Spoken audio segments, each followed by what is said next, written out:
ጠቅልዬ የምናገርበት ቀን ነው። ለ15 ቀናት ለ3 ሳምንታት የቆየንበትን ትምህርት በአንድ 30 ደቂቃ በማይሞላ ውስጥ ልጨርሰው እችላለሁ። በደንብ አስተውላችሁ ስሙኝ። እግዚአብሔርን እንፍራ በሚል እየተናገርኩ ነው የቆየው። ዘንድሮ እግዚአብሔርን መፍራት ከሰው ልብ፣ ከሰው አይምሮ፣ ከሰው ማንነት ስሪቅ ለአገርም፣ ለሰፈርም፣ ለጓደኛም፣ ለጎረቤትም፣ ለህዝብም ምን የለንም፣ ክብር አይኖረን። እግዚአብሔርን የሚፈራ እግዚአብሔርን የሚያውቅ ጠግቦ ይኖራል አለ ብሎ መጽሐፍ ባለፈ እንዳየነው። ስለዚህ እግዚአብሔርን የምንፈራበትን መንፈስ የምንፈራበትን የምንገዛበትን ማንነት እግዚአብሔር ያብዛልን። በዚህ ነገር ላይ ነው የምናገረው። ምናልባት ከመጀመሪያ ቀን ጀምራችሁ ያልነበራችሁ ሰዎች እግዚአብሔርን እንፍራ በሚለው አርዕስት ነው እየሄድኩ ያለው። የዚህ አርዕስት ዋናው ቁልፍ ጥቅሱ አንደኛ ጴጥሮስ ምዕራፍ 3 ከ1 እስከ 18 ያለውን አንብቡ። ይህንን መጽሐፍ ለምሳሌ አንደኛን ጴጥሮስ መልእክትን ስትመለከቱ በመከራና በስደት ጊዜ ላይ ነው ይሄ መጽሐፍ ይሄ መልእክት የተጻፈው። በዛ ወቅት ላይ ነው መልእክቱ የተነገረው። አስቸጋሪ በሆነ ወቅት ላይ ለነበሩ አማኞች የነበረው መልእክት ነው እና በዚህ ክፍል ሄዳችሁ የተጠቀሱ አውራጃዎች አሉ። እዛን አውራጃ ላይ ለሚኖሩ ክርስቲያኖች ነው ጽሑፉ የተጻፈው። መልእክቱ ለነሱ ነው። በመከራ ጊዜ እንዲበረቱና እንደሚገባ እንዲመላለሱ ይህ መልእክት ተጻፈው። ያ ብቻ አይደለም፣ የተዘጋጀላቸው ክብር እንዳለ እያዩ ክብርን አሪቆ አይተው ተረጋግተው በመከራ ሳይናወጡ ክብርን ሊቀበሉ እየተዘጋጁ እንዲያንጠብጥቡ መንገዳቸውን እንዲሮጡ ነው ይሄ መልእክት የተጻፈው። ክብር አለ ወዳጆች። ክብርን የሚጠብቅ ሰው በብዙ ተጋድሎ ነው። አሁን እንደተባለው ለመውረስ ሞገስ እንዲኖረን እግዚአብሔር ወዳለልን ለመድረስ ብዙ ቻሌንጅ አለ። አሁን ለምሳሌ ኢትዮጵያ ምድር ላይ አይታችሁ ከሆነ አባይን በመገደብ ውስጥ የታለፈው መከራ እንዳይመስላችሁ። እዛን ግድብ ላይ ከሚሰሩ ሰራተኞች ምናልባት የሚበልጠው ክፍል አልቋል በብርሃን እንኳን ሌላ ነገር ቀርቶ። ስለዚህ በብዙ መልክ ለአገር በረከት ዋጋ ተከፍሎ ነው። ስለዚህ እኔና እናንተ ለክርስትና ኑሮ ያን የተዘጋጀልን በሰማይ ያለውን ክብር ለማግኘት ሰው ምድራዊ ነገር እንኳን ለማግኘት ዋጋ የሚከፍል ከሆነ ለምድር ጉዳይ ዋጋ የሚከፈል ከሆነ ለአላፊ ነገር ዋጋ የሚከፈል ከሆነ በሰማይ ያለውን ከእግዚአብሔር ጋር የመኖርን ክብር ለመኖር የሚከፈል ዋጋ እንዳለ እንዳትዘነጉ ነው። ምን አልተዘንግታችሁን አላውቅም ይህንን አይነት ነገሮችን። ምክንያቱም ክብሩ እርግጠኛ ነው ብሎ ነው የሚናገረው ጴጥሮስ መልእክቱ ላይ የሚናገረው። ክብሩ እርግጠኛ ነው፣ ጠብቁ ይላቸዋል። ክብሩ አንዳንድ ሰዎች እንጨርሳለን፣ እርግጠኛ ነን እንጨርሳለን፣ የማንም እገዛ ሳይሆን በእጃችን ሰርተን እንጨርሳለን እያሉ ፎከሩ፣ ቸበሩ፣ ጨረሱ። አልጨረስንም እንዴ? እኛም እኮ አስተዋጽኦ አድርገናል። በቃ ያላደረገ የሚኖር አይመስለኝም። ኢትዮጵያዊ ሁሉ በብዙ በጥቂት አስተዋጽኦ አላደረገም። መሪዎቻችን እንጨርሳለን ስሉ እኛ ደግሞ አይዞ አብረነን እየተባልን ማለት እያልን ከትንሹ ከትልቁ ካለው ነገር ተቋድሶ ቆርሶ እየሰጠ አልቋል። ድሉ የማን ነው? የኢትዮጵያ እንላለን። የህዝቧ ነው። ኢትዮጵያ ስንል ህዝቡን ነው። የሆነ የመንግስት ነው። ስለዚህ አሁን ደግሞ ለዚህ ለምንከፍለው በምድር በክርስትና ህይወት ስትኖሩ የሚከፍሉት ወዳጄ በእጅ ያልተሰራ ኢየሱስ አዘጋጀልን ክብር አለ፣ አይቀሬ ክብር። ወደዛ ክብር ለመሄድ ለመድረስ ምን እንሁን ነው? ተጋድሎ ያስፈልጋል። እንዳትጠራጠሩ፣ ኢየሱስ ይመጣል፣ እንወርሳለን። ያን ለመውረስ ዛሬ ምን አይነት ተጋድሎ ያስፈልጋል? ዋጋ መክፈል ይጠበቅብናል። መታገስን ይጠይቀናል። ታገሱ እያለ ነው የሚያጽናናቸው። ምዕራፍ 1 ቁጥር 6 ጀምራችሁ 7ንም ይው ምዕራፍ 3ንም ሄዳችሁ እዛው አንደኛ ጴጥሮስ ላይ ተመልከቱ። ምዕራፍ 3 14 እስከ 18 ከዛ ምዕራፍ 4 12 ላይ ራሱ ሄዳችሁ ምዕራፍ 4 12 ቁጥርና እስከ 19 ያለውን ሌላኛ ምዕራፍ 5ን እዛው ላይ ሄዳችሁ ከ9 እስከ 10 ያለውን ተመልከቱ። ይህንን መልእክት ስጽፍ እሱ ግን መከራ ውስጥ ነው፣ ከባቢሎን ሆኖ ነው። ባቢሎንን ታውቃላችሁ። መከራ በጣም ቀውጢ የሆነ አገር ነው ባቢሎን። አስቸጋሪ ምድር ላይ ሆኖ ለቅዱሳኑ ይህንን ነገር ጽኑ አይዟችሁ ብሎ ለዛ ለነበሩበት ክርስቲያኖች ጳውሎስ ማነው ጴጥሮስ መልእክቱን እየጻፈላቸው። እሱ ግን የት ሆኖ በመከራ ውስጥ ሆኖ እየተገረፈ ሊታረድ ተዘጋጅቶ ሊሰቀል ተዘጋጅቶ ዋጋ ሊከፍል ተዘጋጅቶ፣ እነሱ ግን እኔ ወደ ክብረ እየሄድኩ እናንተም እጠብቃችኋልና ታገሱና ተጓዙ ብለዋል። ወዳጄ በነገሮች አትርመጥመጥ። ኦኬ፣ አታወላግድ። ጽና በክርስትና። የቀራ ይቀራል። ክብር አለ። እስቲ ክብር አለ ብላችሁ ጻፉልኝ። ክብር አለ። አንተ ክብር አለ። ፊት ለፊታችን ክብር አለ። እዚህ ጋር ዝም ብለን ለታይታ ለጉራ ለእውቅና የሚመጣ እንዳይመስልን። እኔ ክብርን ያየው ክብር ስላለ ወደዛ ክብር ሰዎች ሁሉ እንዲመጡ፣ እንዲያዩ፣ እንዲመለከቱ፣ እንዲጓጉ ለማድረግ ነው ስራዬ። ክብር አለ። ያን ክብር እግዚአብሔር ፊታችሁን ገልጦ ያሳያችሁ።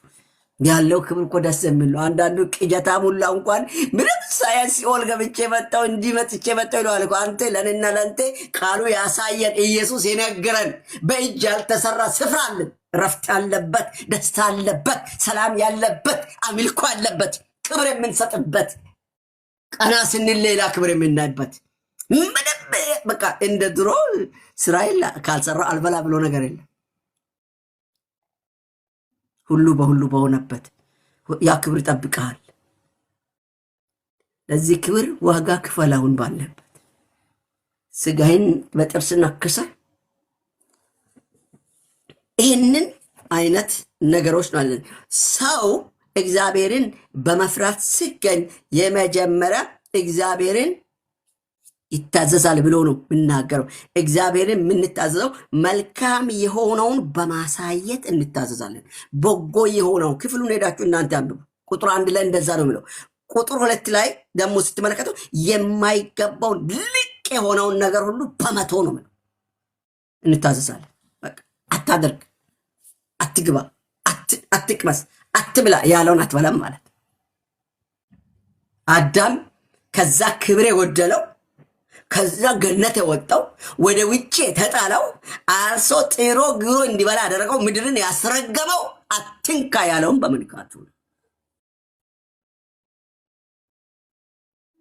እግዚአብሔርን ስትፈሩ፣ ስታከብሩ፣ ስትወዱ አታደርግ ያለውን አታደርግ።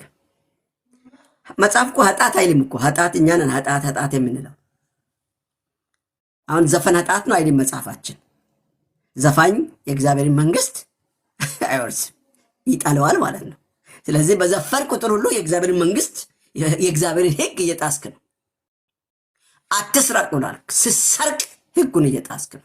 አታመንዝር ብሏል። ስታመነዝር ምን እየሆንክ ነው? ሕጉን እየጣስክ ነው።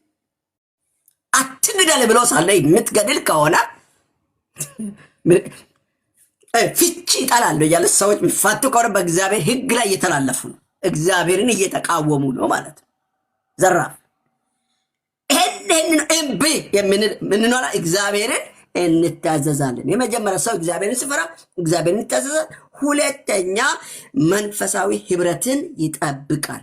ምዕራፍ ከቁጥር 3 ጀምራችሁ እስከ 7 ሚስትና ባልን፣ ሰራተኛን፣ አሰርን፣ ልጆችን ይናገራል። አራቱን አስቀምጠዋል። ባል ሚስትን፣ ሚስት ባልን፣ ልጆች ወላጆችን፣ ሰራተኞች ደግሞ አሰሪዎቻቸውን እንዴት ታዘው አክብሮ እንድንኖር ይነግረናል። ያን ባለማድረግ የእግዚአብሔርን ትእዛዝ በመጣስ እንዳንጎድል ተጠንቀቁ። አይነገርም አይደል? እንደዚህ እግዚአብሔርን ስትፈራ በቃ አለቀ። ሚስትን ታከብራል፣ ሚስትን ትወዳታል። ሚስት ደግሞ ባልን ታከብራለች። ልጆች ወላጆችን፣ አሰሪ ካላችሁ ደግሞ እናንተም በሚሰሩ መስሪያ ቤቶቻችሁ ላይ አሰሪዎቻችን በሚገባ ደስ እንዲሰኙ ታደርጋላችሁ እንጂ አጉረምራሚ እንዲሆናት እንድናደዱባቸው አትሆኑም ማለት ነው። ሌላኛው የተሰጠንን መመሪያ እንጠብቃለን። መመሪያዎች ምን እንደሆኑ እዛ ጋር ሄዳችሁ ቁጥር 18 ከ8 እስከ 18 ነው ቁጥር 7 ነው መመሪያው። መንፈሳዊ ህብረት ምን ጠብቀው በነዛ ነው። ዛሬ ቤተክርስቲያን መንፈሳዊ ህብረት ወዳጆች፣ እኔና እናንተ እኮ አንተ ለእኔ በረከት ነህ። እኔ ቅድም አካል እያልኩ ነው። አንተ ለግንጥል ጌጥ አልተፈጠርክም። ወደ ጌታ ኢየሱስን አምነ ዳግም ስትወለድክ ዳንኩ ስትል ምን እያልክ ነው? አካል ሆኛለሁ እያልክ ነው። በቃ ብልት አይደለም። ብቻዬን ምንም አትዋጋ የለም። ከአካል ጋር ነው የምትሆነው። ስለዚህ ጠብቀ ህብረትን መቆያት አለብህ ማለት ነው። ሶስተኛ ያልነው ለሌሎች ምሳሌ እንሆናለን። ሰው እግዚአብሔርን በመፍራት ሲገኝ ለሌላ ምን ይሆናል? ምሳሌ ይሆናል። ችግር የለም። ተስፋ ምሳሌ እንሆናለን። እሺ፣ ለሌሎች ምንድነው የምትሆኑት? ምሳሌ። ዛሬ ምሳሌነት አለ።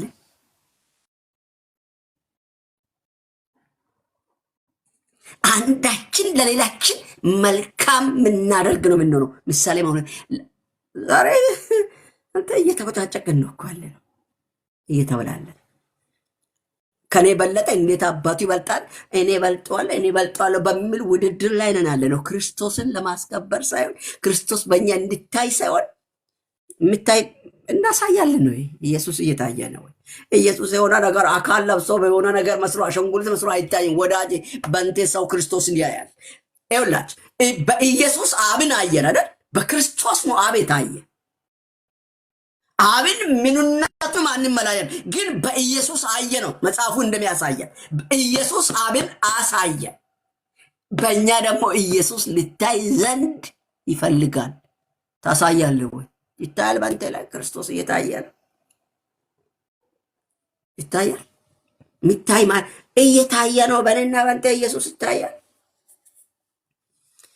ይኸውላችሁ እዚህ ጋር አንዳንዴ ኮስተር ብዬ ምናምን ብዬ ሰዎችን የሚያጣድፈው ለምን መሰላችሁ? እኔ ምንም የሆነ ሽሩሩ የለም እኔ ጋ ወዳጄ፣ ሽሩሩ ወንጌል የለም እኔ ጋ። ቀጥ አድርጌ ነው የምነግርህ። ከገባ ነገ ይገባል፣ ዛሬ ባይገባ ነገ ይገባል። እቀጠቅጥሃለሁ። ተው እንደ በፍቅር እንጂ ፍቅር ብኖርና አይደል እዚህ ጋር ተጎልቼ የምናገረዋለሁ። ስለሚወዳችሁ ነው። ማንንም አልተራም። ሁሉም ሰው ነው ክርስቶስን ፈርቶ ክርስቶስን አክብሮ ክርስቶስን አምኖ በሱ ሆኖ እንድመላለስ ስለሚፈልግ ነው። የማባበል ወንጌል የሚፈልግ ስባክን ያልሳ የማባበል ወንጌል አልተሰጠንም። አንዳንዴ ለሁሉ አይደለም እና እኔን መሰላት ባሉኝ። እሺ እኔ ማንናችሁንም አልመስልም። ማንም እኔ አንድ ሳኮር ነኝ ለእግዚአብሔር በዚህ ዘመን ላይ ያለው አንድ እኔ ነኝ። ሌላ ማንም ሳኮርንም ይመስል የለውም እግዚአብሔር። ለመምሰል እንዳልሞክር እውነት እልሃለሁ፣ እኔ ብቻው ነኝ ያለው። ባለፈ ጊዜ ነግራቸዋለሁ። አሜሪካን ጆን የሚባሉ አባት ተራራ ወጥተው 3 ቀን ጾም ጸሎት ይዞ ጸለዩ። መጨረሻ ቀን ላይ ጸሎታቸው ዋናው ምንድነው? እንደ ቢልግራም አርገኝ ነው። ቢልግራም ትንሽ ሰብኩ፣ በቃ ብዙ ሰው ይድናል፣ በጣም የጌታ እጅ በሳቸው ይገለጣልና ያንን ቀንተው እንደሱ አርገኝን ብሎ አይነት ነገር ነው ሰውየው። እዛ እግዚአብሔር መጨረሻ ቀን ላይ መጣላቸው። ጆን አለው። አቤት በቃ ልናገር የመጣ ብሎ ጆን በምድር ላይ እኮ ያለልኝ አንተ አንድ ጆን ነህ አለው። በቃ ቢልግራምም ደግሞ አንድ ቢልግራም ነው ያለው። አንተ አሁን ቢልግራም አትሆንም ጆን ነህ ለኔ ያለው እግዚአብሔር አለው። አለቀ ወዳጄ፣ እኔ ነኝ ያለው። እናንተንም አልመስልም፣ እኔንም አትመስሉም። ጌታ ይክበር።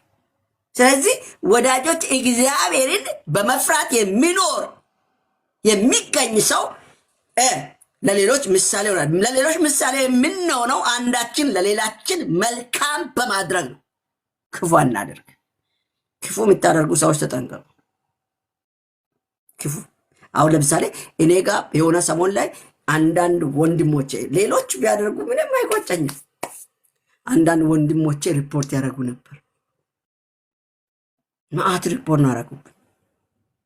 አንገጫገጩኝ። ቲክቶክ ደግሞ ኢሜል ያደርግልኛል። ኮንታክት አለ። አንዳንድ ሰዎችን ታዘብኩኝ። አውቆ ሚዩት አድርገው አንተ ለወንድሜ መልካም አስብ እስቲ ለሌሎች መልካም አርገኝ ብላችሁ ጻፉ። ለሌሎች መልካም አርገኝ። ለራሳችሁ መጽሐፉ ባልንጀራህን ይላል እንደራስህ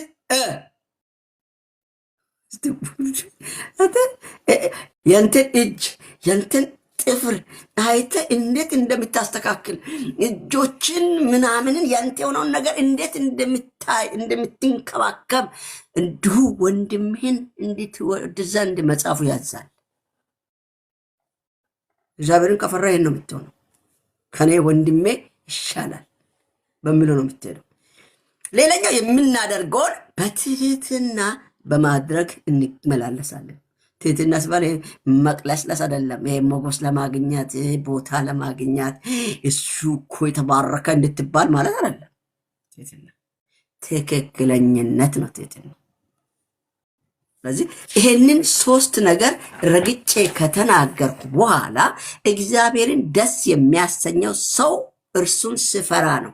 እንዴት እንደሚፈራ ሰው በእግዚአብሔር ፊት እግዚአብሔርን በመፍራት በሚመላለስበት ጊዜ እግዚአብሔር ሞገስ ነው ይሆነዋል፣ ነገሩን ያከናውንለታል በሚለው እይታ አይተናል። ሁለተኛ ዜና መጽሐፍ ላይ ሄዳችሁ ምዕራፍ 26 ላይ ተመልከቱ። እንደዛ ነው የምናገር። ኢዮብ መጽሐፍንም ስትመለከቱ 28 ላይ ሰውንም እነሆ እግዚአብሔርን መፍራት ጥበብ ነው፣ ከኃጢአትም መራቅ ማስተዋል ነው ብሎ ይዘከዝከዋል። ጌታ ይርዳል። እግዚአብሔርን መፍራት ለዚህ ትውልድ ያስፈልጋል። መፍራት ማለት መንቀጥቀጥቀጥ አይደለም፣ በጠብኝ አይነት አይደለም።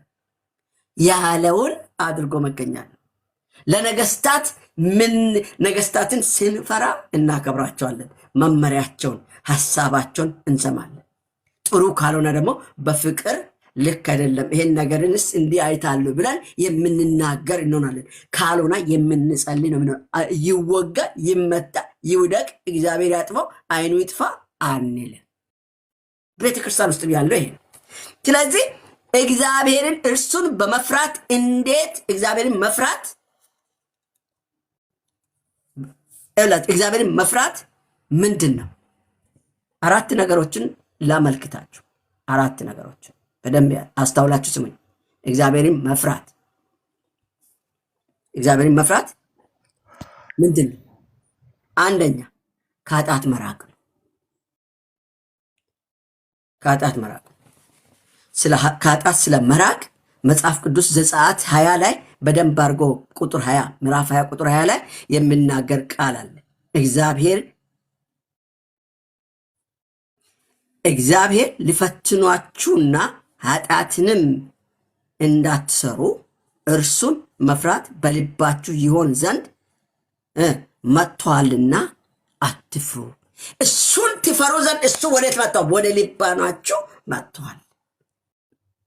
ስለዚህ ሰው እግዚአብሔርን ሲፈራ ከኃጢአት ይርቃል። ኃጢአት አሁን በጣም ኢትዮጵያውያን ቤተክርስቲያን ውስጥ የተቸገር ነው። አማኞች መካከል ላይ የተቸገር ነው። ኃጢአት የማይመስለን በጣም እግዚአብሔር የሚጸየፍ ነገር እኛ ውስጥ የመጣው መከፋፈል፣ ቡድንተኝነት። እግዚአብሔር ይወደዋል። እግዚአብሔር የሚከብረው በህብረት ውስጥ ነው። እግዚአብሔር የሚገኘው በአንድነት ውስጥ ነው። እግዚአብሔር በቡድን ውስጥ አይገኝም። ብዙ ቤተክርስቲያናት በቡድን ነው ያለችው። አገልጋዮች በቡድን ናቸው። ህብረት የላቸው፣ ቡድን ነው ያላቸው። ለአብያተ ክርስቲያናት ልነገር የሚገባ እሱ ነው። አሁን ደግሞ ካውንስሊንግ የሚባለው የመጣውን ቢሆን ልነገር የሚገባው ቡድን ሊጠፋ ይገባ። ቡድን ውስጥ ካሉ እውነት እልሃለሁ እንዲሁ እንደተመጠመጠን ዘመን ያልቃል። በደምብ ሳንሰራ ኖሩ ሞቱ እንባላለን፣ ኖሩ ነበሩ እንባላለን። ስራ ግን የለም። እግዚአብሔር ሊቆ ከፍ ብሎ አይታይም። እግዚአብሔር ከፍ ብሎ የሚታይ ኑሮ ትፈልጋላችሁ? ከኃጢአት ራቁ። ኃጢአት መጽሐፍ ቅዱስ ሲናገር ኃጢአት ምንድን ነው? ማነው ኢዮብ መጽሐፍ እንደሚለው ኃጢአት አመፅ ነው። ኃጢአት ምንድን ነው? አመፅ ነው። እግዚአብሔርን እምቢ ማለት ነው። ወንድምን ውደድ፣ ባልንጀራ እንደራስህ ውደድ እያለ አንድነትን ፍጠሩ፣ ተያያዙ፣ እጅ ለእጅ ተያያዙ፣ ተስማሙ እያለን ህብረት አድርጉ እያለን አንድነት በአንድ ልብ በአንድ ሀሳብ ኑሩ እያለን በመከፋፈል የምንኖር ከሆነ የእግዚአብሔርን ሕግ እየጣስን ነው። ኃጢአት እየሰራን እያመፅን ነው። ሁለተኛ ጥበብና ማስተዋል ነው። እግዚአብሔርን መፍራት ምንድን ነው? ጥበብና ማስተዋል ነው። ሂዱና መጽሐፍ ቅዱስ ኢዮብ መጽሐፍ ላይ እዛው ሂዱ። መዝሙረ ዳዊት 110 ላይ ቁጥር 10 ላይ ታገኛላችሁ። የጥበብ መጀመሪያ ምንድን ነው? እግዚአብሔርን መፍራት ነው። ለሚያደርጓትም ደህና ማስተዋል ነው ብሎ ነው የሚናገረው ዳዊት ሲናገር። ሌላኛው አምልኮ ለእግዚአብሔር የምናቀርብበት መስዋዕት ነው። እግዚአብሔርን መፍራት ለሱ ዝቅ ብለን ተገዝተን የምናመጣው የምንኖረው ኑሮ ነው። እሱን በመታዘዝ የምንኖረው ኑሮ መስዋዕት ነው። እግዚአብሔርን ደስ ያሰኛል። ኖረን ስናመሰግን ይቀበላል። ኖረን ስንጸልይ ይሰመናል። ኖረን ስናከብረው ክብሩን ይወስዳል። የምናደርገው ነገር ሁሉ ደስ ያሰኘዋል። ይህን ይሆን ዘንድ እግዚአብሔርን እንፍራ። ሌላኛው ስሙን ማክበር ነው። ስሙን አክብሩ። እግዚአብሔር አንዳንድ ሰዎች ይቀለብ እግዚአብሔር ምስክሬ ነው እያሉ ሲሰብኩ በጣም ነው የምደነግጠው። ራሱ ስለ እግዚአብሔር እየተናገረ እግዚአብሔር አንተ አይባልም። በቃ ዝም ብለህ ቃሉን ተናገር። ብዙ ሰው ተጠንቀቁ። በምድርም በሰማይ እውነት ነው። ድሮ ታስታውሳላችሁ አይደል? አብሶ ከተሜዎች እናቴ ትሙት አባቴ ይሙት ማርያምን፣ ገብርኤልን፣ እግዚአብሔርን የጴንጤ ማህበረሰብ ጌታ ይላሉ አይባልም። በሰማይም በምድርም ባለው ነገር ላይ እንኳን በልዑል በእግዚአብሔር ስምም እንዳትምሉ ነው የተባልነው። አትማል። እውነትን እውነት ከሆነ እውነት በል ነው፣ ውሸትን ውሸት። መጽሐፉ የሚለው እሱ ነው። እውነት ክችች ነው። እጄን ሚተን አልመታ። እውነት ካመንክ መን፣ ካላመንክ ፈንዳ። እውነት ሚያላው እውነት ነው ብለው ሚያላው አልሚልም። ምን አገባ? እውነት ካልኩ ትቀበላለህ፣ ካልተቀበል ተው። እኔ ምን አገባኝ? መጽሐፌ ያስተማረኝ እኔን ለዛል አይኖርኩበት ኑሮ ነው ምናምራችሁ ጌታ አስተምሮኛል። ስለዚህ ስሙን ማክበር፣ ስሙ ኃይል አለው። አሁን የኢየሱስ ስም አቅለነዋል እኮ በእኔና በአንተ ምክንያት ቀሏል ስሙ። አንተ ይሄ ስም ሲጠራ እኮ ጉንድሹ ያበቅላል፣ እጅ የሌለው እጅ ያበቅላል። አንተ አይን ማየያ ያሉ እኮ ስሙን ሲጠሩ ማይናገር አፍ ይናገራል። አንተ በሰውነት ያለ ቁስሉ እኮ ይደርቃል። ስሙ ኃይል አለው። ዛሬ በእኔና በአንተ ምክንያት ስሙ አልቀለለም። ባህርን ከፍሏል እኮ ስም ነው። ስም ኃይል አለው። ይህን ስም እናክብር። አብሶ ይሄ ኢየሱስ የሚል ስም ኃይል አለው፣ ጉልበት አለው።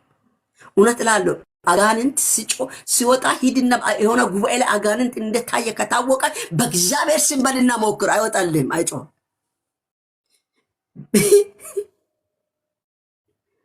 በመንፈስ ቅዱስ ስም በል፣ አይወጣልህም። በቃ ስልጣን በምድርና በሰማይ የተሰጠው ስም ኢየሱስ ነው። እስቲ ኢየሱስ ብላችሁ ጻፉ፣ አክብራችሁ። እሺ፣ በቀልድ እንዳትጽፉ፣ አክብራችሁ። ኢየሱስ መድኃኒት ነው፣ ታዳጊ ነው፣ ጉልበት አለው። ያ ስም አንተ ደረቁን ያረጥባል፣ እርጥቡን ያደርቃል። ስሙ ባህርን ይከፍላል፣ በሌለው ነገር ላይ መኖርን ያመጣል፣ እንዲኖር ያደርጋል። ስሙ ኃይል አለው። ስሙን እናክብር። ስሙን ማክበር ነው። ስሙ ታላቅ። ይህንን ሄዳችሁ እናንተ ከፈለጋችሁ ሚልክያስ ላይ ምዕራፍ 2 ቁጥር 6 እና ዘጸአት 20 ላይም ሄዳችሁ ምዕራፍ 20 ቁጥር 7ን ምሳሌ 15:33 ላይም ሄዳችሁ እግዚአብሔርን መፍራት የጥበብ ትምህርት ነው፣ ትህትናም ክብረትን ትቀድማለች ብሎ ነው ምለው። የእግዚአብሔርን ስም በከንቱ አትጥራ ነው ምለው ዘጸአት ውስጥ። የእግዚአብሔርን ስም በምን በከንቱ አትጥራ። እንዴ ጻፉልኝ እስቲ እሷን ቃል የእግዚአብሔርን ስም በከንቱ አትጥራ በሉኝ። ለእኔ በሉሽ፣ ለእኔ ጻፉልኝ እስቲ ላንብበው። ሌላውም በዛው አንብብና እስቲ እናንብብ በሉን እስቲ። አሁን በሉ ነው እኮ አልኩኝ። ኢትዮጵያ ድሮ አስታውሳለሁ፣ ቸርች ላይ ብዙ ቦታ ላይ ኢትዮጵያውያን ቸርች ላይ ተባባሉ የሚባል ነገር አለ። እንዲህ ተባባሉ ሲባል ደግሞ ለሰው ሲባል ሰው ጀግና ይሆናል። ለራስ ሲባል ግን ጸጥ ብሎ ነው የሚቆም፣ አይናገርም። ለራሳችሁ በለው። የእግዚአብሔርን ስም በከንቱ አትጥራ። ትፈራላችሁ አይደል? ለመጻፍ ስራ ላይ ያላችሁ ችግር የለም፣ ቁጭ አላችሁ ግን ጻፉ። ይሄንን ነው ያየ ነው። ሌላኛው እግዚአብሔርን መፍራት ለምን አስፈለገ? እግዚአብሔርን መፍራት ለምን አስፈለገ የሚለውን አየን። ሌላኛው ቀን ላይ እግዚአብሔርን መፍራት ምንፈራበት ልንፈራ የተገባው ምክንያት ፍርሃትና ፍቅር አብሮ የሚጓዙ ናቸው። ፍርሃት ማለት ሌላ አይደለም እኮ መውደድን የምንገልጽበት ነው። ጌታን መውደዳችንን የምንገልጸው በመታዘዝ ነው፣ በማድረግ ነው፣ በመተግበር ነው። ተግባሪዎች ያርገን፣ ተግብረን እሱን ደስ እንድናሰኝ እንደተወደደ ልጅ። የተወደደ ልጅ እኮ የቤተሰብን ሀሳብ ስለሚያከብር ቤት ውስጥ በጣም ስለሚወደድ አረማመዱ ሁሉ ይለያል። ፊቱ ፈካ ያለ ነው። ታዞ ነው በጣ ምንም ማንም የማንም ፊት እንዲጨማደድ የሚያደርግ ነገር እሱ ሲመጣ ቤተሰብ ሁሉም ይስቃል። እናንተ በእግዚአብሔር ፊት ስንቀርብ እግዚአብሔር ምን ያህል ተደስቶብን ይሁን ወይም አስከፍተን ነው እንደሚታዘዝ ልጅ ነው። አስተውሉ። ሮሜ መጽሐፍን ሄዳችሁ ገና ኃጢአተኞች ሳለ ወደደን አይደል የሚለው? እኛ ክፎች ሳለ ማንታዘዝ ሳለ ከወደደን ለዚህ ለወደደ ጌታ በመታዘዝ የምንገለጥ ሰዎች ያድርጋል። ሌላኛው መዝሙረኛው 97 ምዕራፍ ላይ ቁጥር 2 ላይ ዳመና ጭጋግን በዙሪያቸው ናቸው፣ ጽድቅና ፍርድ የዘመኑ መሳሪያ ናቸው ነው። ስለዚህ በጽድቅ እግዚአብሔር ይፈርዳል፣ በጽድቅ ዋጋ ይሰጣል። ይህንን እግዚአብሔርን በመፍራት በመውደድ ከእሱ ጋር የምንኖርበትን ጸጋ ያብዛልን። በፍቅር ውስጥ ፍርሃት የለም። በቃ እግዚአብሔርን ስትወዱ ስለምትዳፈሩ እግዚአብሔር የማይከብረውን ሁሉ ስለማታደርጉ በእግዚአብሔር ፊት ዘና ብላችሁ ነው የምትኖሩት። ዘና ሃሌሉያ እያላችሁ ጌታ ይክበር። ምክንያቱም እሱ ብጸየፈን ተጸይፋል። በምን ታፍራል? ንጹህ የሆነ ልጅ፣ ምንም እንከን የሌለ ልጅ፣ የሆነ ክስ የሌለ ልጅ ቤተሰብ መካከል ላይ ዘና ብሎ ነው የምኖረው። ጎረቤት ቢወጣ ሰፈር ቢወጣ ዘና ብሎ ነው። ምንም ያስከስሰው ነገር የለማ ወዳጄ። የምንከሰስ ነገር ሳይኖር በእግዚአብሔር ፊት የምንመላለስ ሰዎች እግዚአብሔር ያድርገን። በድፍረት የምናመልክ ሃሌሉያ። ዘና ብለን አባት ነዋ፣ ታዛኝ ነዋ። ከታዘዝ ትላለ፣ ካልታዘዝ ግን ተሸማቀል ብትቀር ለየቀኑ እኔ ምስጋናና መስዋዕትን አገር ታዘዛታል። ከታዘዝ ለምንድነው ንሳምት መጽሐፍ ይላል እኮ ኃጢአቱን ሰውሮ ሰው አይለማም፣ ተናዞ ለአምላኩ ነግሮ ምሕረትን አያጣም ነው። ኃጢአት ሰርታ ታዘዝ፣ ተናዘዝና ንስሐ ግባ፣ ከእግዚአብሔር ጋር ተስማማ። ሌላኛው እግዚአብሔርን መፍራት ለምን አስፈለገ? ከማንነቱ የተነሳ ነው የምንፈራው። ታላቅ ነው። ኢሳይያስ ላይ የተጻፈውን ታስታውሳላችሁ። 40:15 ላይ እነሆ አሕዛብ በገንቦ እንዳለ ጠብታ ናቸው፣ በሚዛንም እንዳለች ትቢያን ትቆጥረዋል ይላል። ይሄን ሁሉ መሬት አዋራ። ስለዚህ እግዚአብሔር ምንድን ነው? ትልቅ ነው። እስቲ በሉልኝ፣ እግዚአብሔር ትልቅ ነው። እኛም አናውቅም። ይኸውላችሁ ሰው እንዳይደርስ ያደረገ አንዱ ኢሳይያስ ነው። እግዚአብሔርን እስማ ትልቅ አድርጎ ነገረ። ሰውን ሁሉ ይሄን ምድር ላይ የሞላውን ህዝብ በገንቦ እንዳለ ጠብታ ይለዋል። ይህን ትልቅ ምድር እኛ በስተን በቃ ብዙ አገርን አቋርጠን መጨረስ የማንችለው አገር በአንድ ቀን ማንቋርጥ አገር ነው አለን። ያን ሁሉ እግዚአብሔር ግን ይለከዋል በሚዛን። ስለዚህ እግዚአብሔር ምንድን ነው? ትልቅ ስለሆነ ልንፈራ ይገባል። ሌላኛው ያልተኖረ ኑሮ ወይም ህይወት ከንቱ ስለሆነ ነው ምንፈራው። አንተ ያልኖርከው ኑሮን እንድኖር ሳንሆን መክብብ ላይ ይናገራል። ሄዳችሁ ማንበብ ይችላል። መክብብ ምዕራፍ 11 ቁጥር 9 ላይ አንተ ጎበዝ ይላል። በኮርንስና በቃ እንዲበል ብሎ ነው የምናገረው። ወደ ፍርድ እንዳመጣ ተጠንቀቅ ነው። ወደ ፍርድ አመጣ። ለሰራው ስራ ዋጋ ታገኛለህ። አትሰወርም። እግዚአብሔር የሚፈርድም አምላክ ነው። አይፈርድም አይደል? ይፈርዳል። ይሄንን አይተን ስለዚህ እግዚአብሔርን መፍራት ከንቱ የሆነ ኑሮ ይለውጣል። እግዚአብሔርን መፍራት ከንቱ የሆነ ኑሮ ይለውጣል። ከንቱ የሆነ ኑሮ ይቀይራል። ስለዚህ ምሳሌ ላይ ምሳሌ መጽሐፍ ላይ ምዕራፍ 15 ቁጥር 6 በጻድቅ ሰው ቤት ብዙ ኃይል አለ፣ የኃጢአት ሰው መዝገብ ግን ሁካታ ነው ብሎ ይላል። ወዳጄ በጽድቅ ከተመላለስን የእግዚአብሔር ክንዱ ኃይሉ በእኛ ላይ ይሆናል። የኢሳያስ ላይ 33:6 ላይ የምትመለከቱት እግዚአብሔርን መፍራት መዝገብ ነው። በቃ መዝገብ ማለት መጻፊያ ነው። እዛ ውስጥ ይቀረቀራል። በእግዚአብሔር መዝገብ ውስጥ እንኖራል። በእግዚአብሔር በሚገልጥ ጊዜ ያገኘናል፣ እሱን በመፍራት ስንገኝ። ስለዚህ እግዚአብሔርን ስንፈራ ህይወታችን ትርጉም ይኖረዋል፣ ዓላማ ይኖረዋል፣ ደስተኞችም ፍጹማንን እንሆናለን። እግዚአብሔርን በመፍራት እንመላለስ። እግዚአብሔርን መፍራት እንዴት ይገለጣልንም አይተናል። እግዚአብሔርን መፍራት የሚገለጠው ከኃጢአት በመራቅ ነው፣ ከበደል በመሸሽ እንገለጣለን። በቃ የወጣውን ነገር ሁሉ አንቀበል። ነውር ነው እንላለን። የሆነ ነገር ኃጢአት ነው። የሆነ ሽፋን ይዛ ብትመጣ ነው እንላለን። ቅድም ወንድማችን እንዲህ አርሲ ምናምን እያለቀ ምናምን ኦርቶዶክስ ዝም በል ያልነው ለዛ ነው። ኃጢአት ነው። ኦርቶዶክስ ብለህ ከመጣ ኃጢአት ነው። ሃይማኖት ሰው ብለህ ከመጣ ግን እንረዳለን፣ እንጸልያለን፣ እናግዛለን።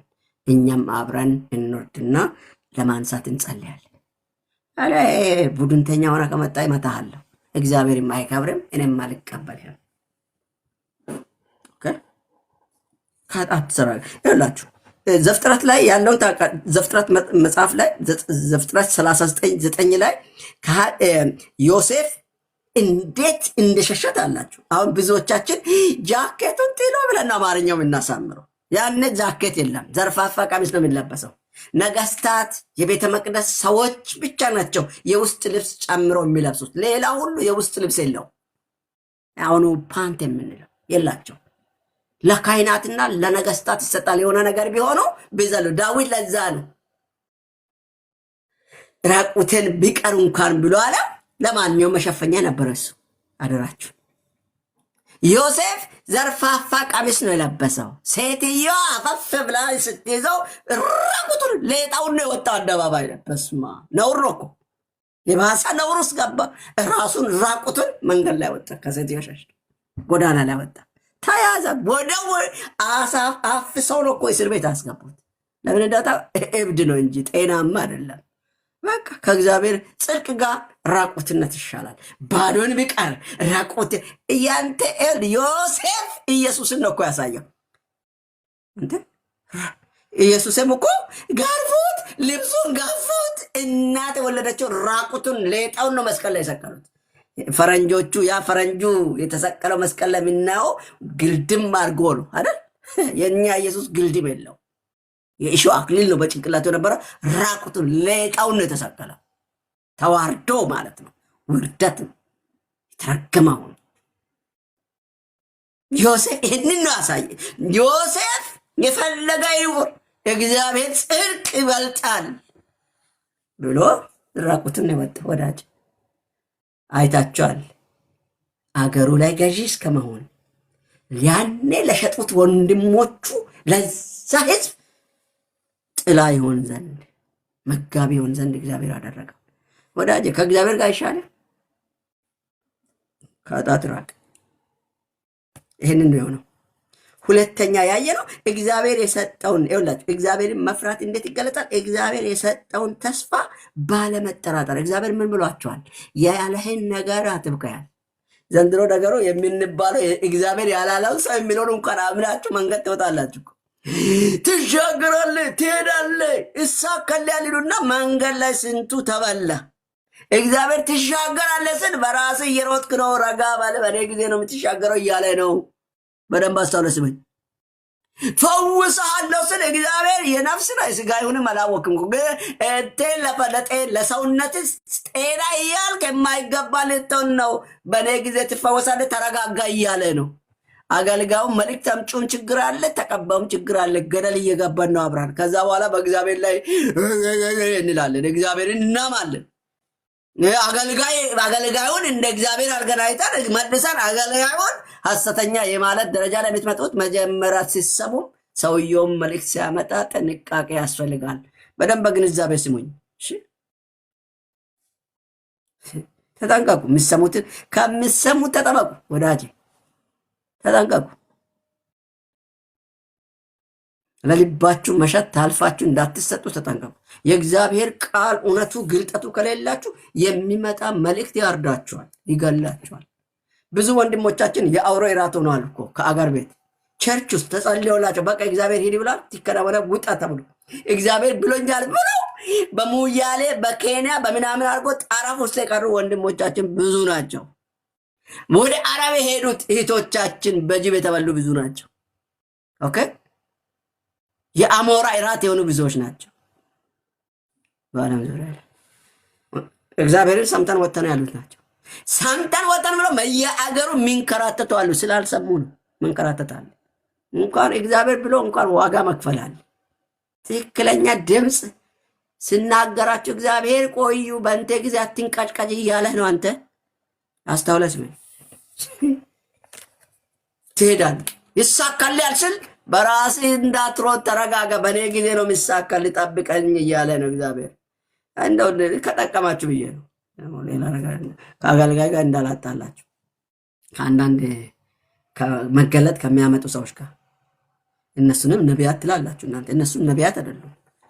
የእውቀት ቃል የጥበብ ቃል እግዚአብሔር በጊዜ መድረክ ላይ ባለው ሰው መግለጽ ስለሚችል መገለጥን የሚያመጡ ሰዎች ካልተጠነቀቁ ገደል ይዟችሁ ገቧችኋል። ተጠንቀቁ እናንተ እንደነሱ እንዳስቱ።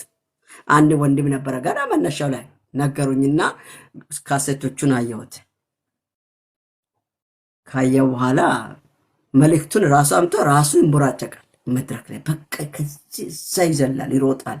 ከዛ ሌላኛው ጋር ደግሞ መጥቶ ለሌላኛው መገለጥ አመጣል። የሱንም ሳይጨርስ ይዛል ሲጮ ጣፍቶበት ማለት ነው።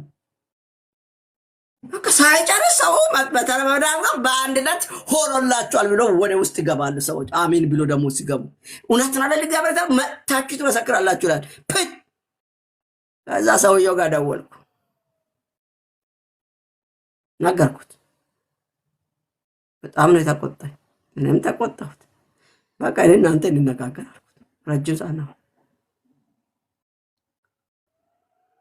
ብዙ ጊዜ እንደውም ጥፍር የሚቆርጥ እግዚአብሔር በቃ ብሎኛል ብሎ የእግሩን የእጁን ጥፍር የሚያስተካክል ሰው አለ። ወንድ እኮ ነው። በቃ እሱም እግር ሰጥቶ ይታጠባል፣ ጥፍሩን ይቆርጥለታል፣ እጆቹን ያጥባል፣ ጥፍሩን ይቆርጥለታል በየጊዜ። እንዲህ ብሎ እግዚአብሔር አይናገርም ወሬኛ። እሱም ይሄን መቀበሉ ያም መናገር ብሎኛል ማለቱ። አትጃጃሉ፣ እሺ? እግዚአብሔርን አትዘብቱ። የእግዚአብሔር ጸጋ ክቡር ነው። ኦኬ ክቡር ነው። ለምን ነው የምናገረው? እግዚአብሔርን መፍራት ስለራቀ እግዚአብሔርን የሰጠውን ተስፋ አንተ እዚህ ላይ ነው እኮ ያለ ተስፋችን። እዚህ ላይ የተነገረውን ተስፋ አንብብ፣ ስማ፣ ጠብቅ። እግዚአብሔር በቃል ነው የሚገለጠው፣ ሌላ መገለጥ የለው። ሂዱና ዕብራውያን ጻፊ የተናገረ ኖህ ገና ይኸውላችሁ ኖህን ኖህ እግዚአብሔርን ሰምቷል፣ ግን የሚያወናብዱ ነበሩ። ያጃልን አባተ ጃጅታሉ ምናምን ሰፈሩ ጎረቤቱ ሁሉ ጆሮን አደንቅረዋል። እሱ ግን የሰማውን ሰምቷል። ይቀጠቅጣል፣ እያመጣ ይቀረቅራል፣ እያመጣ ይቀረቅራል። መጨረሻ ጨረሰ። ግባለው በሩን ከውጭ ዘጋ። እንደወራርቶ እንዳስገባው እንኳን ጌታ ይመስገን ገባ ገባ። አንተ እግዚአብሔር ብሎሃል፣ ታገል። ከዛ ውጭ ግን አጥራ ቱረትበል። ኦኬ ቱረትበል። እንደ እንቁላል ነጋዴ እንዳለለ ሚታርገው ሙሉ እንቁላል ነጋዴ ምን እንዳለ ታውቃላችሁ? ጓደኛው ነው ያገኘው መንገድ ላይ። ከየት ነህ? የት ሄደህ ነው? ገበያ። ምን ይዘህ ሄደህ? እንቁላል። የምን ያህል? የ5 ብር። ታዲያ ትርፉ ምንድን ነው? ጡዝ ጡዝ መሄድ ማምጣት። በቃ እዚህ ቲክቶክ ላይ መሄድ ማምጣታችሁ ይቅርባችሁ። ዋጋ ከሌላችሁ ማትኖሩ ከሆናችሁ ይሄ የሰማችሁ ቃል አሁን ፈርዶባችኋል ነው የምለው። ባትኖሩ ይሄ ቃል ይፈርዳል። እግዚአብሔር ምራራ እሱ እንዳንተ አይደለም። ቃሉ ግን ይሰራል። የሚቆርጥም ሰይፍ ነው፣ የሚቀጠቅጥ መዶሻ ነው፣ የሚወጋም ጦር ነው። አንተ ለቃል የሚባላ እሳት ነው። ቃል ጉልበት አለ። ለቃሉ ክብር ኑረን አትንጦዛጦዝ። ረጋ ብሉ ብለን የእግዚአብሔርን ሐሳብ እየተማረን እግዚአብሔርን አስከብረን ዘመናችንን እንጨርስ። ካልቀረ ሌላኛው ከእርሱ ጋር ይጣበቃል። ሰው እግዚአብሔርን ስንፈራ እንዴት እግዚአብሔርን መፍራት የሚገለጠው በቃ ከሱ ጋር ተጣብቀን እንኖራለን። ሂዱና ቢሆ ዘዳግም 10 ላይ ስለመጣበቅን ስናገር አምላክን እግዚአብሔርን ፍራ፣ እርሱንም አምልክ፣ ከእርሱም ጋር ምኑን ተጣበቅ ነው የሚለው። እንኳን ከተራ አገልጋይ ጋር እኮ እንጣበቃለን። እግዚአብሔር አልፎ በሰራው ሰው ላይ እንኳን ትጣበቁ የለም። ወንድምነት እንደነ ነብይዬ ብላችሁን በቁም ይዝዬ እንድትሉ አርጌ ማለት ትጣበቃላችሁ እኮ። ትወዱኝ ያላችሁ የምትወዱ ሰው ጋር ትጣበቃላችሁ። አብራችሁ ሁሌ ማዛላት ትፈልጋላችሁ። ከእግዚአብሔር ጋር ውሎ ማደር ይሁንልን። በዚህ ዘመን ተጣብቀን ከሱ ጋር መሆናችን ይታወቅ። ዛሬ ብዙ ከእግዚአብሔር ጋር ተጣብቀን እየኖርን ነው ወይ አለን? ሰው ያውቀናል። ከሱ ጋር መሆናችን ይታወቃል እኮ። አንተ ያብረቀርቃል እኮ ፊታችን። ያው አታም እንዴ አምሮብኝ ሕፃን ልጅ አልመስልም ፊቴ ዝም ብሎ ያምር ይመስላል። የተጣበቅኩት ጌታ ነው ወዳጄ። ተንከባከበኝ። ከእናት ከአባት ይልቅ ከወንድም ከዘመድ ይልቅ ተጠጋግቶ ተንከባክቦኝ ይዞኝ እጆችን በእጆቹ ይዞ የሚመራኝ የሚያኖረኝ በፊቱ ያቆየኝ እኔም ተጣብቄ ነው ያለው። እጣበቃለሁ ገና እስኪመጣ። ተጣበቁ። መጣበቁ ነው የሚያዋጣ። ይኸውላችሁ ዘዳግምን ሂዱና አንብቡ። ዘዳግም 30 ምዕራፍ 13 ቁጥር 3 አንብቡና ቁጥር 4 ላይ ውረዱ። ምናገርላችሁ ከእርሱ ጋር ምን ነው ይላል መጨረሻ ተጣበቁ ነው የሚለው። ተጣበቁ ተጣበቅ። ሰው እግዚአብሔርን ሰው የማጦን ወይ ወይ ወይ ወይ ወይ ቆይ ጠብቅ ኖ አቁም ስለነንትና አቁም ወዳጅ ተውና እዚህ ጋር ሌላ ጫውታ እናውጣ።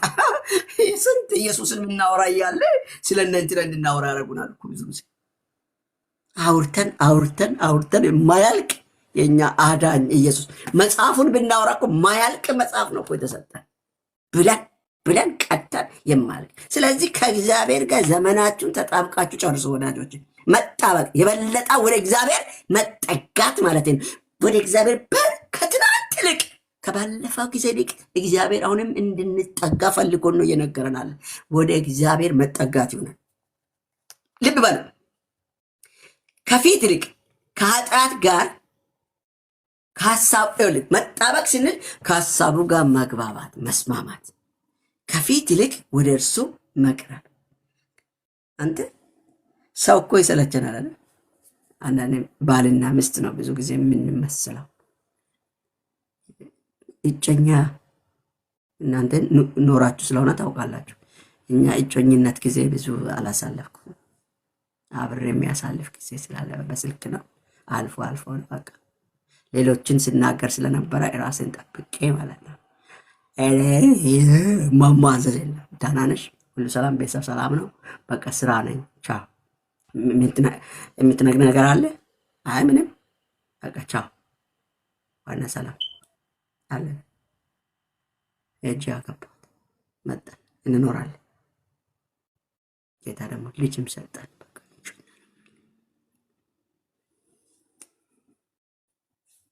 ከእግዚአብሔርም ጋር እንዴት ናቸው? የእግዚአብሔርንም እንደዛ አድርገነዋል አይደል? ወራ አሁን ብዙ ኢትዮጵያውያን መጀመሪያ እንክክክ እኩኩ ይጫወታሉ። በቃ ዝሙት ሁሉ ይሰራሉ ሳይጋቡ። ዝሙት እኮ ሳይጋባ ማንም ሰው አልጋ ላይ ከወጣ ዝሙት ነው። እንኳን አልጋ ላይ አይደለም ከሳምካት ነውር ነው። እንዳትስማት። ያላገባችሁ እጮኛሞች ሆናችሁ እንዳትሳሳሙ ኃጢአት ነው። አይነግሩንም ማለት በቃ ጎንም አትቀማ፣ አትንካት። መዳራት ይላል። ማሟማቅ መቀለድ አያስፈልግም። ስርዓት ያዝ።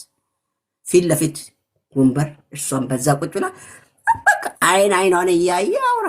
ደስ የሚል ወሬ ከዛ አቅርባ አጉርስ ተጎራራስ። አለቀ። ወደ ቤቷ ሸኝ። መላላስን አቁሙ። ክርስቲያኖች ጥንቃቄ ያሉ ምነግራችሁ የለም። በዚህ አጋጣሚ እግዚአብሔርን መፍራት ርቋል። እግዚአብሔርን የሚፈራ ሰው ጥንቃቄ ያለ ክብሩን ጠብቆ ነው የሚኖረው። ብዙዎችን አይተናል። አረ በ6 ወር ቤቢ ሻወር ብሎ ያወጡልኛል። በስማ ክርስቲያኖች ናቸው። በቸርች ቃል ኪዳን ምንም ነውር የለባቸውም ተብሎ አደባባይ ላይ በ6ኛ ወር ላይ ሆዷ ገፍቶ መጥቶ በቃ ቤቢ ሻወር ደግሞ አያፍሩም። ደግሞ ፎቶ ሲያወጡ ደፋር። ስርዓት ያዝ። ማን ይንገረንታል? አጋጣሚውን ሊጠቀምና ልናገራችሁ መንፈስ ቅዱስ ወደ ልቤ ካመጣ አንተ ከእግዚአብሔር ጋር ሳትጣበቁ ስትቀሩ እንዲህ ነው። ሽፍሮ ነው የምትሆነው። ሽፍሮ ከእግዚአብሔር ጋር ካልተጣበቅ ሽፍሮ ነው የምትሆነው። ቤቱን አለ ሰፈሩን አለ ግሳም ነው የምትሆነው። በቃ ከዓለም ማይሻል ህይወት። ከዓለማውያን እንለይ እንጂ ወዳጄ።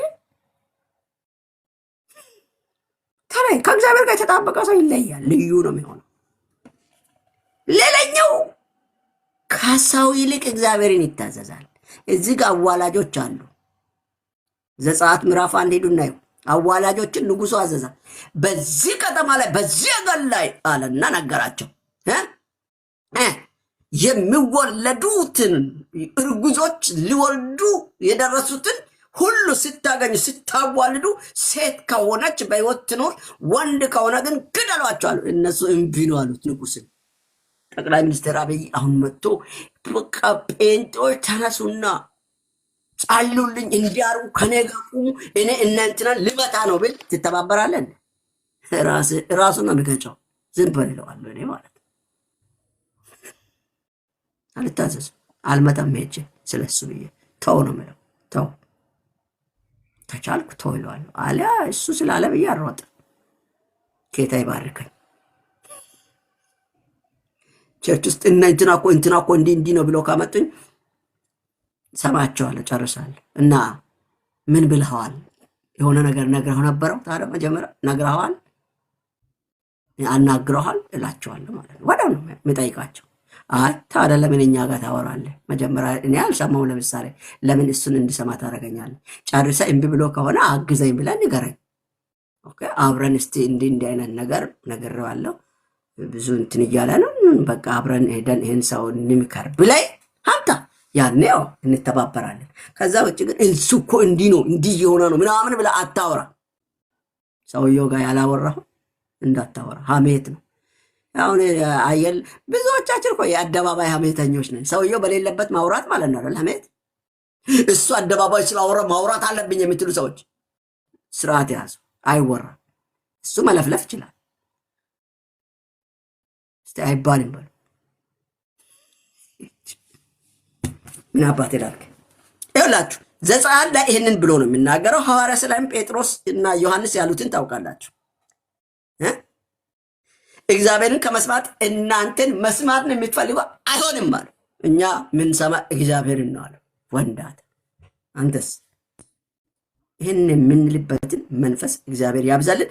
አራተኛ ያልነው ደግሞ አራተኛ ነው አምስተኛ ነው? አምስተኛ እግዚአብሔርን መፍራት እንዴት ይገለጣል? ከሰው ይልቅ እግዚአብሔርን በመታዘዝ ይገለጣል።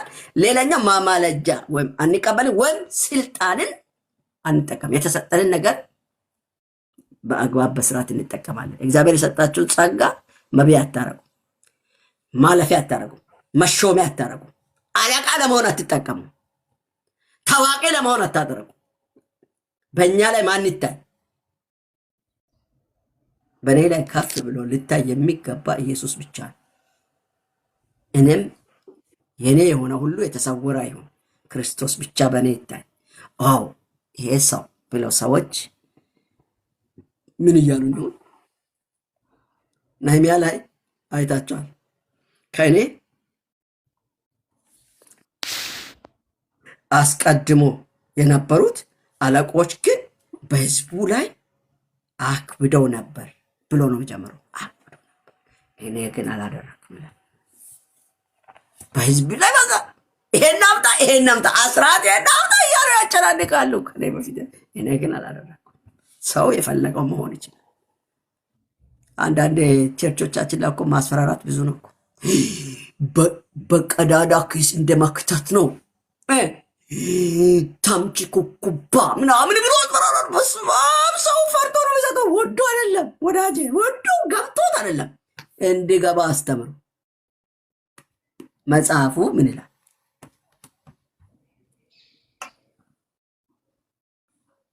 ይሄ ምን ልላችሁ ፈልጌ ነው፣ ስልጣንን በአግባብ የምንጠቀሙ የተሰጠንን ነገር በሚገባ ነው የምንጠቀመው የሚሆነው። እግዚአብሔርን መፍራት በዛ ነው የሚገለጠው። ይህንን አየንና ጨርሰን ጉቦ መቀበል እንደሌለበት ሁሉ ተናግረናል። የመጨረሻ ሀሳብ ላይ የተነጋገርነው ሁለት ነገሮች ነው። እግዚአብሔርን የመፍራት ውጤቶችን ነው። ሁለቱን ነገር ላሳያችሁ። እግዚአብሔርን የመፍራት ውጤት አንዱ ከእግዚአብሔር የሆነ በረከት ይበዛልናል። እግዚአብሔርን ስንፈራ፣ እግዚአብሔርን ስንታዘዝ ከእግዚአብሔር የሆነ በረከት ያገኘናል። በኑሮ እንባረካለን። ባለን በጥቂቱ ነገር ደስተኛ ሆነን እንኖራለን። በቃ ባንቀባ ወዛማዎች የለበስነው ምንም ይሁን አምሮብን ውበት ሰጥቶን እንዲሆን ያደርጋል። ሰልባይ ለብሳችሁ ከየት ነው የገዛሁት ይባላል። ሞገስ ይሰጥሃል እግዚአብሔር። ሳትበላ ወደ ራብኖ ግን ከጠገቡ ጋር እኩል ቆማ እንድታመልክ፣ እንድትዘምር፣ እንድትኖር ያደርጋል። አንተ ግን ባዶ ነው። በድል ነው የምትወጣ የምትገባ የሚሆን የለም። ግን እንዳለ እንደ ባለጠጋ አስታውሳለሁ። እኔ ብዙ ፊሽ አለ እዚህ ጌችም አለ መሰለኝ። የሆነ ጥቁር ሱፍ አለኝ። በቃ ቂቅ አድርጌ ከረባቴን አስሬ የሆነ ቦርሳ አለ ባለዚህ ከፈት ሌዘር። እሱን መጽሐፍና ማስታወሻዎች ናቸው አሉ። እሱን አንግቤ በቃ አንዳንድ ሰዎች ብድር ይጠይቁኝ ነበር። ወይ ዛሬ አላስኩም ሌላ ጋ ነው ያለ ብዬ ያን ሰፈር ከሰዎቹ እየሸሸ ቆያለሁ። የለማ የለኝም ብዬ እንዳልናገር መከራ ነው። በቃ አሁን እዚህ የለኝም ነው በቃ። ምንድን ሰው የለበስኩትና እኔ እኮ ታክሲ አጥቼ በሸፋፋ ጫማ እያረኩ ነው የሚሄደው። ለአሁን ግን በሊስትሩ በቃ ይሄ ምንድን ነው ብሩሽ የሚባል አለ። ቀለም ማስቀቢያ ተልቁ መቦረሽ ነው። ሀፉን ከፍለን ደንበኞች ያሉ በነፃ የነገር ቁጥር ያብረቀርቃል። ምንድን ነው የደላላ ጫማ ይሉታል ብሎ ቅቅ ብለን እንጓዛለን። የማያውቁን ሰዎች ብድር ስጠይቁን ደግሞ ነገ ሌላ ጊዜ አሁን አላስኩም ትላለህ አለ ያለን የሚያል በቃ ሞገስ ከእግዚአብሔር ጋር መኖር ይሁንልን ወዳጅ። ምን ላታዳፍ ዋሽቼም ነው እኮ የሚሄደው። ወይ አሁን የለኝም ያልኩት እውነት ነው፣ የለኝም። እውነት ነው እኮ የለኝም። ጋይዳ መጣለ ወይ የለኝም አሁን። እሺ እግዚአብሔር ይስጥልኝ አመሰግናለሁ ብለው ይሄዳል። እንደ አንድ ሳምንት እስኪያል ከሰዎቹ ድንገት ሮካየው እየሸሸው ይቆያሉ ማለት ነው። ምክንያቱም ሰው የለበስ በቃ ሞገስ ሆኖልን አሪፍ አሪፍ በቃ ፀጉሯ በጥረን እኔ ወዛም ነኝ ድሮ ቅባት አላውቅም። አጋጣሚ ቅባት አልቀባም። አሁንም ቅባት አልቀባም ፊቴ ላይ ፀጉሬም ቅባት አልቀባም። አሁንም አላደርገው። ለምን መሰላችሁ አልኳችሁ? እግዚአብሔር ወዝ ሰጥቶኛል፣ ወዛም አድርጎኛል። ምን ታመጣላችሁ እንግዲህ? ምን ይሁን? ምን ብያችሁ አልበዛል? እግዚአብሔርን ስትፈሩ እግዚአብሔር ምን ያበዛል? በረከትን ያበዛላችኋል። በነገሮቻችሁ ላይ ጥቂት ይዛችሁ የተባረከ ይሆናል። የያዛችሁ ነገር እረፍት የሚሰጥ ይሆናል። የምትለብሱ ነገር ላይ ታርፋላችሁ። የምትበሉ ነገር ላይ ደስተኞች ትሆናላችሁ። አትከፉም። ባዶ ገብታችሁ ምንም የሚበላ ባይ ነው ውሃ ጥጥት ታረጉና ትተኛላችሁ። ድሮ ብያለሁ የሆነ ጊዜ ሰው ከሚለምን ሰው ቤት ከሚሄድ ደስ ይላል። እቺ ገጠር ከተማ አካባቢ ላይ አይታችሁ ከሆነ ብስኩት ምናምን የሚጠበሰው ደጅ ላይ ነው። ሸራ ተደርጎ ለጥላ እና ውስጡ ሱቁ ጭስ እንትን እንዳያደርግ ደጅ እና እዛ አካባቢ ጠጋ ብዬ ቆሜ ሽታውን ጠጥቼ እሄዳለሁ። በቃ ጠገብ ሰው ከሚለምን ምን ችግር አለ? ጠጥቼ ነው የምሄደው። አልመስላችሁም? ከዛ ደግሞ ሲሄድ መንገድ ላይ ውሃ አለ፣ ወንዞች አሉ፣ እንደ ወንዝ የሚፈስ ወንዝ። እዛ ታረጉና ትጠጣላችሁ። ከዛ ሲያስገሳችሁ የሚወጣ ያ የብስኩት ሽታ ወደ ብልት ብሎ እንደበላ ሰው እዛ እያስገሰኝ ቤቴ እገባለሁ፣ ወደ ጸሎቴ ወደ ፕሮግራም ሄዳለሁ። እዛ አምልኬ መጥቼ አልጋዬ ላይ እገለበጣለሁ። አለቀ። ምክንያቱም ሰው ቤት ነው የሚኖረው። ሰው ራት በልቶ ጨርሶ ተኝቷል። ተከፍቶ ገብቼ ሾርቄ ተኛለሁ። አለቀ። ራት የለም። ግልግል። ጠዋት ተነስተን ደግሞ እንወጣለን፣ ወይም ትምህርት፣ ከትምህርት መተን ወደ ቤተክርስቲያን ፕሮግራሞች እንዞራለን። ግን እንደ ራበን ሰው እንዳያውቅ ለካ እግዚአብሔር ሸፍኖናል። ሞገስ ሰጥቶ ወዳጅ እኔ እኮ ቆርፍጄ ያለሁ ግን ሰውነቴ ጠንካራ ስናገር እንደ ጳውሎስ ሰውነቴ እንጂ ቅጭጭ ያለ ምናገረው ኃይል ነበር። ስለዚህ ሰው በዛ ኃይል በቃ ሰው ተባርኮ መጨረሻ ላይ ቅፍ አድርጎኝ አንዳንዱ ብድግ ያደርጉኛል። ከዛ ወደ የቤቱ ሲበተን እኔም አጣና ሾልኬ ገባና አሪፍ እንቅልፍ የጣፈጠ እንቅልፍ ተኛለሁ ማለት ነው። ሰውነቴ እራቡም ድጋሙ ሁሉ ጥሩ እንቅልፍ ተኛለሁ ማለት ነው። ከዛ አሪፍ አምልኮ ላይ ህልማ ያለው በቃ ወይም እያመለኩ ላበራቦኝ ከጸሎት እነሳለሁ። ወይ ለካ ህልም ነው። ከዛ ተመልሰን በዛ እንቀጥላለን። ወዳጄ ትጠግባለህ ሲባል ይሄ ዝም ብሎ ጥጋብ ሆኖ ብዙ ምግብ ትበላለህ እያለ ብዙ ገንዘብ ይኖርሃል ትልልቅ ቤት ውስጥ ትኖራለህ ማለት አይደለም። ጥጋብ ህልውናው ክብሩ ከአንተ ጋር ይሆናል። በሁሉ አመስጋኝ ሆነህ ትኖራለህ ሳትከፋ፣ ሁሉ ነገር ሆኖልህ ተረጋግተህ ከሱ ጋር የምትኖር ትሆናለህ። መረጋጋት ይበዛላል። ይሄ ነው ሀብታችን። ይኸውላችሁ የሚፈሩት አንዳችን አያጡምና ይላል አይደል መዝሙረኛ። አንዳችን አያጡምና ቅዱሳኑ ሁሉ እግዚአብሔርን ምን አድርጉ? ፍሩ። የሚፈሩት ምን አያጡም? አንዳች አያጡም። ይሳካል። ሲቆሙ ሞገስ አላቸው፣ ሲወጡ ሞገስ አላቸው። ሲበሉ የበሉት ያረካቸዋል፣ ጥቂቷ ይሞላል። ረፍት ይሰጣችሁ። ውሃ ጠጣችሁ ትጠግባላችሁ። እግዚአብሔር በእጃችሁ ያለውን ይባርካል። ያገኛችሁ የተባረከ ይሆናል። አንተ ልብሶቻችን እኮ አያረጅም ነበር፣ ከለር አይቀይርም። ጸለን ነው የምንገዛ የነበረው። አንድ ጓደኛ ነበር፣ ገዝተን አምጥተን እንጸልያለን ልብሳችን ላይ። ወይም ዓመት ወይም 2 ዓመት ነው የምንለብሰው። እሱም እኮ ደግሞ በእጅ ነው የሚታጠበው፣ በድንጋይ ላይ ጨፍልቀን። አንዳንዴ ሳሙና አተን በአመድ ነው እኮ የምናጥበው። አታውቁም ማለት ብዙዎቻችሁ እንደዛ በአመድ እናጥባለን። በቃ ከሰው ቤት አመድ ወስደን እኔ አመድ ሲያስለቅቃቸው እኮ ሳሙና እንዴ አመድ በአመድ አጥቤያለሁ ወዳጅ። ሃሌሉያ። ስለዚህ እግዚአብሔርን የሚፈራ ትእዛዙንም እጅግ የሚወድ ሰው ምስጉን ነው የሚለው መጽሐፍ።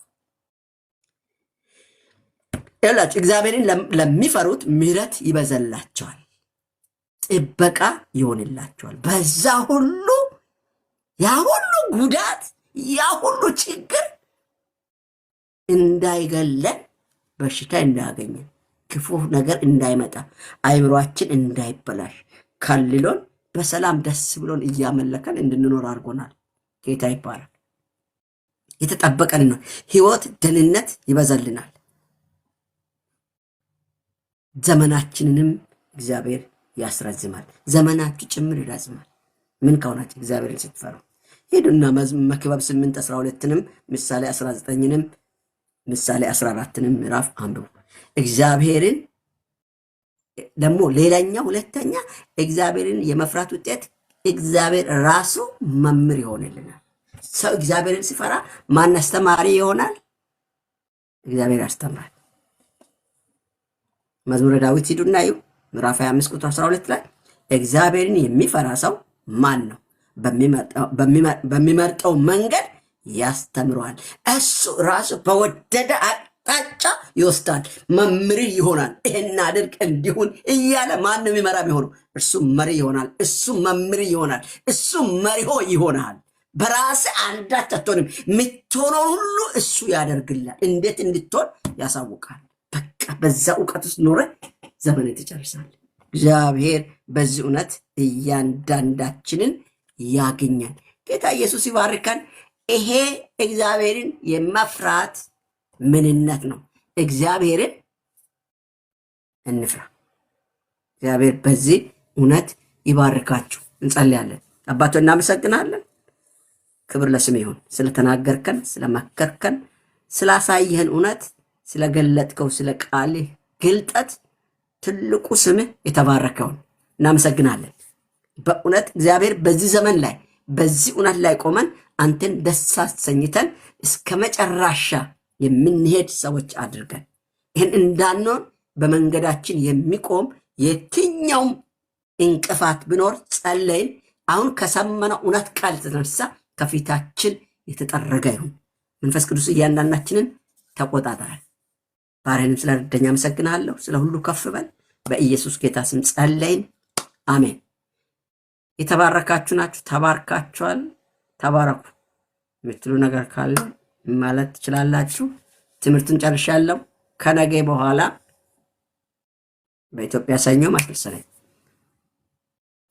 ሰው ትምህርት እንቀጥላለን። ፓስተር አብርሽ ያስተምረናል። እንቀጥላለን። በዛ ደግሞ እኔ እረፍት አደርጋለሁ ማለት ነው።